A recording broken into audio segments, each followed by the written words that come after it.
afternoon, everyone. I'm Joanna Quilty, CEO of the New South Wales Council of Social Service, and this afternoon I'm joined by Ursula Bennett, who is running as an independent for the seat of Bega in the upcoming by-election. Welcome, Ursula, and thanks so much for joining us. We will get straight into it if that suits you. Yes. My first question relates to the issue of housing. We know that housing costs are rising across New South Wales. Regional areas are being impacted, and certainly the seat of Bega is in there. Homelessness is on the rise. Homelessness services can't meet demand, and there's just not enough social housing. So what are your plans or the policies you're putting forward to address this really dire situation? It certainly is to consider the fires and then everything that's happened with COVID. But I think there's two issues here. One is the cost of housing, and then homelessness does not necessarily correlate with that because there's other causes as well. I guess what I would have liked to have seen is more government encouragement of the private sector, individual people to be able to help people out with homelessness, or especially after the fires when their houses burnt down. But council regulations are often very prohibitive, and you get that fatigue factor in once you try and start jumping through the hoops. You just get really tired. But I believe that the council themselves are also bound by the state government these days, so that they can't entirely act autonomously anymore either, so that doesn't help. Okay, and look, I want to move us on to the social services sector. Obviously, having a roof over your head is really critical, but if you're someone who's doing it tough, you can often have a range of other support needs. And I think we've seen during COVID, the social services sector has really stepped it up to support the most vulnerable in our community and keep them safe. But services are stretched to capacity, and they're having trouble recruiting and retaining staff because of poor pay and conditions. If you are successful and are elected, how will you champion the work of the sector, including the work of local First Nations organisations, and ensure that services get the resources and the recognition that they need? I would always begin with encouraging when I say the private sector, I really don't mean necessarily business, but also individuals to step up, basically under the principle of helping the neighbour, whoever is in need, whatever you can do. Often these days, because we have so much government assistance, the response can often be, well, isn't there any service out there for you? Instead of saying, how can we help? How can we help as individual, as part of organisations, part of churches? I mean, I know our church has done a lot of community help, especially with the fire recovery. So that would be my first, because community is community, and government is only there to pick up the tab if the community can't help. That's very general. I'm sorry. Look, that's fine. That's you've certainly answered the question there. So thank you for that.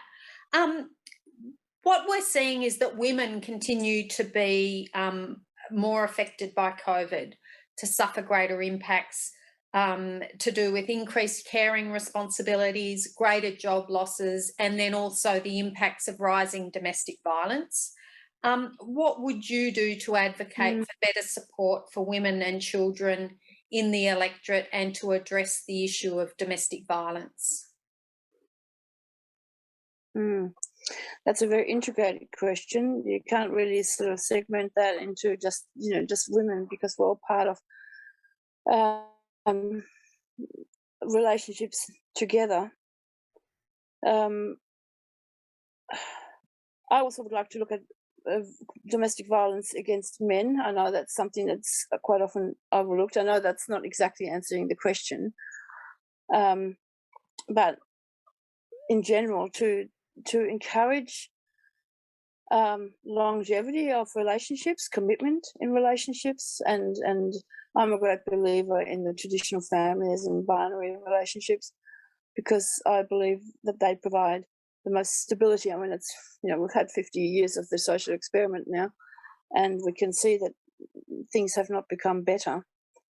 So I personally would encourage policies that strengthen traditional family, the traditional family model in general. But there's other things, fringe things that sort of feed into that. And, some of them could be discouraging alcohol and drug abuse, and to encourage families to be able to live on one income. That's what we had about 120 years ago when Australia began. I believe it was actually the first Fair Work Commission in 1915, I could be wrong there, that classified as a man's wage as being able to support a wife and children. And, yes, we as a family, we are a whole, and sometimes the dynamics are a little bit different, that the woman might be the breadwinner or something, but for the family to be able to make the decision among themselves as to who does, what jobs of what needs to be done, that there's one person that is able to be at home to support the children. Thank you. Relatedly, and somewhat surprisingly, there is a large proportion of children growing up in poverty in the Bega electorate, and we know that does place them at greater risk of abuse, neglect, and poor educational outcomes. So what are your policies to support parents address some of these issues and really promote children's well-being? Oh, got me on the hop there. I was actually prepared for housing. I wasn't prepared for some of the other questions. Well, to encourage good personal choices, even when, my husband and I didn't start off being, very rich either. So I'm sort of looking back at how we managed and how we budgeted and stuff. And I guess, the whole consumer mentality, what we're being fed by our TV, which I call the uninvited stranger in the household. If we can sort of learn to make our decisions independent from what we're being fed by those kind of influences, I think you can actually make a lot more, even if you do not have very much. So basically, living within your budget as far as it's possible. That's not always possible. And I guess teaching the children the same, and maybe having that supported by the schools as well, to teach those kind of skills, to barter, to learn to barter, to learn to grow things, to learn to make things, sort of thinking a bit sideways, out of the box kind of thing. Sure. Does that make sense? Yeah. Look, thank you. I do want to turn now to emergency responses, given that we are in the middle of a pandemic and we are seeing more and more natural disasters occurring around us. The research certainly tells us that top-down emergency responses can suffer from a lack of local knowledge and local involvement. It can either be too much too soon or too little too late. What do you think are the key issues in developing disaster preparedness and emergency response systems that actually work? I'm not sure that I'm an expert on that at all. One of my sons was in the SES. That's probably the extent of my personal connection with it. But I would imagine that local knowledge is absolutely key to how you respond in a local area. So yes, I would definitely encourage volunteerism. That sounds awful. People to volunteer and be involved in preparation for the need occurring that when these things happen. So to prepare and increase your skill level as individuals in the community, I think is very important, and to have that then fed back as information to to those who make the big picture kind of decisions. Sure. So, as I mentioned, we are seeing more and more natural disasters occurring, including the pandemic, but also floods, bushfires, and droughts.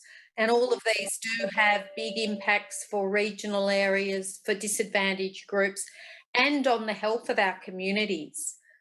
So, what do you think needs to happen to ensure that our local health systems, in particular, are robust enough to cope with these kinds of occurrences? Hmm. I'm not sure that I have seen evidence of what you say. I mean, yes, we've had the big drought, and droughts have happened before, and fires have happened before. As to the pandemic, I don't think that was a natural disaster. Definitely, surge capacity in the health system is important, and mental resilience in individuals. I often think of the people that that survived the Holocaust and things like that, and that wasn't even a natural disaster. So I often take them as my example when I struggle myself. I think, well, they had a lot worse. How did they do it? And for me as a Christian, I mean, prayer is paramount. I couldn't do it without prayer. But to encourage relationships. I mean, certainly this isolation has not been at all helpful, and I actually personally believe that a lot of the public health policies we've seen were exactly the wrong kind of policies for this kind of situation. Again, it's a manifold kind of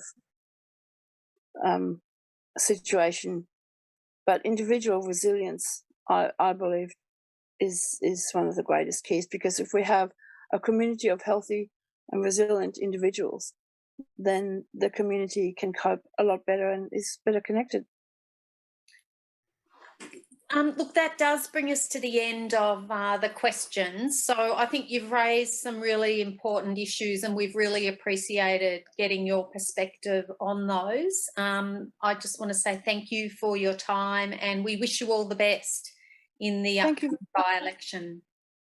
Okay. God bless and thank you.